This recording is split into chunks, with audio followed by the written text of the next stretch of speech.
నీరు గురించి మాట్లాడతాడు.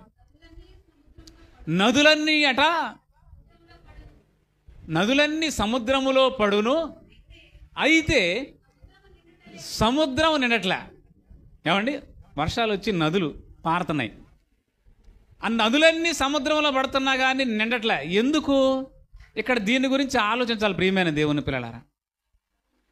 అయితే ఎండాకాలం అంతా ఎండలు కాసి ప్రియమైన దేవుని పిల్లలారా, మరి ఆ ఎండకు నీరు ఆవిరిగా మారి ఆ ఆవిరి మరి పైకి వెళ్ళి మేఘాల్లోకి వెళ్ళినప్పుడు ఆ ఖాళీగా ఉన్నటువంటి మేఘాలు ఆ నీటి ఆవిరిని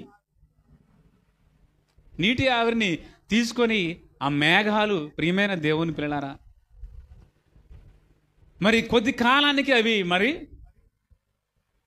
ఏదైతే ఆ నీటి ఆవిరిని తీసుకొని ఆ ప్రయాణం చేసి ఆ యొక్క మరి మబ్బు ప్రియమైన దేవుని పిల్లలారా ఆ మేఘాలు ప్రయాణం చేసి మరి దేవుడు చెప్పిన టయానికి ఆ మేఘాల్లో బంధించబడినటువంటి ఆ ఆవిరి మళ్ళీ వర్షంగా.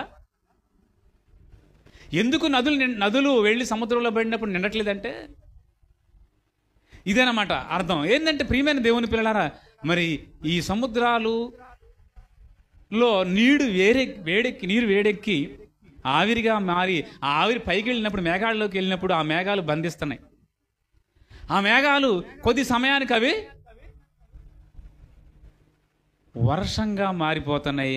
ఆ వర్షం మరి ఎక్కడో ఇప్పుడు గోదావరి నది ఉంది, ఆ గోదావరి నది ఎక్కడో మహారాష్ట్రలో నాసిక్ ప్రాంతంలో ఆ వర్షాలు కురిసి అక్కడి నుంచి ఆ నది ప్రారంభమైనప్పుడు ప్రియమైన దేవుని పిల్లలారా, ఏదైతే సముద్రంలో నీరు ఆవిరిగా మారి ఆ మేఘాలు బంధించాయో ఆ మేఘాలు బంధించి ఆ మేఘాలు చల్లని గాలికి వర్షించి వర్షాన్ని ఇచ్చి ఆ నీళ్ళు ఆవిరి మళ్ళీ నీళ్లుగా వర్షంగా కురిసి నదులుగా ప్రవహించి మళ్ళీ అవే సముద్రంలో గరుస్తున్నప్పుడు సముద్రాలు నిండటానికి అవకాశం ఉందా ప్రియమైన దేవుని పిల్లలారా?